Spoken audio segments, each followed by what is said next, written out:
પાર્ટીના અમારા કોર્પોરેટર શ્રી નેહલભાઈ શુક્લ ખૂબ સિનિયર કોર્પોરેટર છે. ગઈકાલે મને રાજકોટ મહાનગરપાલિકાના ઇન્ચાર્જ સેક્રેટરી દ્વારા ધ્યાનમાં મૂકવામાં આવ્યું કે સાહેબ 3 બોર્ડમાં નેહલભાઈ શુક્લ જનરલ બોર્ડમાં ગેરહાજર હતા. એટલે આખો ઇસ્યુ મેં બોર્ડનો એની પાસેથી મેં નોટબુક ચોપડો જે સહી કરતા હોય મંગાવ્યું. 3 બોર્ડમાંથી એક બોર્ડની અંદર નેહલભાઈ શુક્લે રજા રિપોર્ટ મૂક્યો છે. એટલે એઝ ઓન ડેટ અને એઝ પર રૂલ્સ નેહલભાઈ શુક્લનું કહેવાનું એમ છે કે હું બરતરફ ન થઈ શકું, જેની સાથે મારો ક્યાંક ને ક્યાંક સૂર છે કે નેહલભાઈ શુક્લ બરતરફ ન થાય. પરંતુ સેક્રેટરી શ્રી સાથે મારી જે વાતચીત થઈ મુજબ બીપીએમસી એક્ટ અને જીપીએમસી એક્ટ મુજબ રજા રિપોર્ટ મૂક્યા બાદ પણ એમનું કહેવાનું એમ છે કે ભાઈ 3 વખત ગેરહાજર રહીએ તો આપણે અમારી ફરજની જે કાર્યવાહી કરવી પડે. આ કાયદાકીય અને ટેકનિકલી મુદ્દો છે. નેહલભાઈ શુક્લની સાથે ભારતીય જનતા પાર્ટીના સૌ કોર્પોરેટરો, સૌ સંગઠન અમે નેહલભાઈની સાથે છીએ. અને નેહલભાઈ અમારા સિનિયર કોર્પોરેટર અને એમનું પરિવાર ખાસ કરીને એ ભારતીય જનતા પાર્ટીનું બહુ વર્ષો જૂનું પક્ષ માટે સેવા કરતું આવ્યું છે.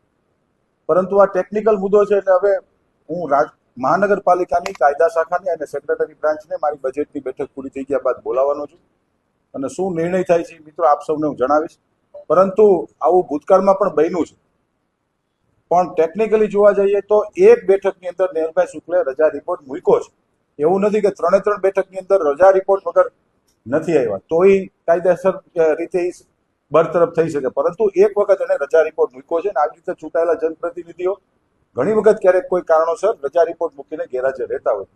શું વિષય છે એ હવે કાયદાકીય વિષય છે. હું મારી કાયદા શાખાને માર્ગદર્શન લઈને જરૂરથી આપને જણાવીશ. જમીનભાઈ, વર્ષ 2018માં જે ધર્મિષ્ઠા બા છે તેને આવી રીતે બરતરફ કરવું.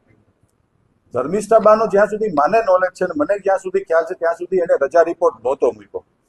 3 બોર્ડમાં એ ગેરહાજર હતા અને રજા રિપોર્ટ વગર મારા ધ્યાનમાં છે ત્યાં સુધી, હું કદાચ રોંગ પણ હોઈ શકીશ, મારા ધ્યાનમાં છે ત્યાં સુધી એને રજા રિપોર્ટ નહોતો મૂક્યો એટલે બરતરફ કરવામાં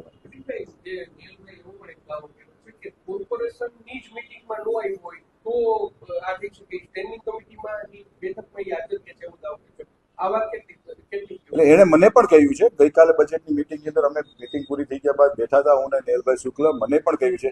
એટલે મેં જેમ કીધું એમ અત્યારે રાજકોટ મહાનગરપાલિકાનું બજેટની સમીક્ષા બેઠક ચાલુ છે. એટલે સવારથી રાત સુધી કન્ટિન્યુ બેક ટુ બેક અધિકારીઓ અને વિભાગ વાઇઝ મારી મિટિંગો લઉં છું.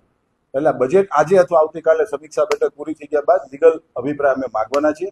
નેહલભાઈ ખૂબ અભ્યાસુ અને વિચક્ષણ કોર્પોરેટર છે, ખૂબ બુદ્ધિશાળી કોર્પોરેટર છે.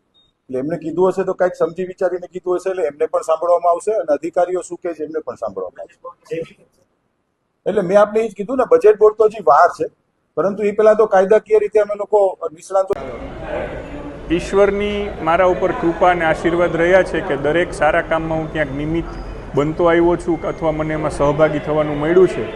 જીપીએમસી એક્ટની પણ નાની મોટી સ્પષ્ટતાઓ જે બાકી હશે એમાં ક્યાંક ને ક્યાંક મારું નામ આવ્યું અને હું નિમિત્ત બન્યો છું એનો મને આનંદ છે અને ભગવાનની કૃપા છે. જીપીએમસી એક્ટની કલમ મુજબ એમાં બહુ સ્પષ્ટ લખ્યું છે કે કોઈ પણ કોર્પોરેટરે આરએમસીની મિટિંગ, કોર્પોરેશનની મિટિંગમાં 3 મહિનામાં ગેરહાજર રહેવાનું હોતું નથી. હું નિયમ અનુસાર સ્ટેન્ડિંગ કમિટીની મિટિંગમાં હાજર જ રહ્યો છું. મારી 3 મહિનાની ગેરહાજરી થતી જ નથી.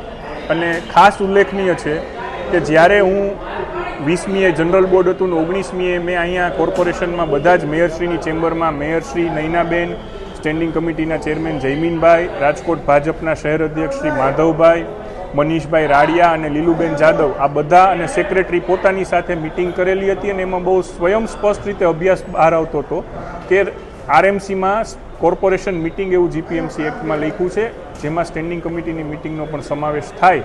એટલે મારા કોઈ નિયમ ભંગનો પ્રશ્ન જ નથી. હું હંમેશા કાર્યરત રહ્યો છું અને સેક્રેટરીને કદાચ કોઈ એવું માર્ગદર્શન આપ્યું હશે કે ભાઈ તમારે પત્ર લખીને કમિશનરને જાણ કરવી જોઈએ માટે એમણે પત્ર લખ્યો હોય આવું મારું સ્પષ્ટ માનવાનું છે.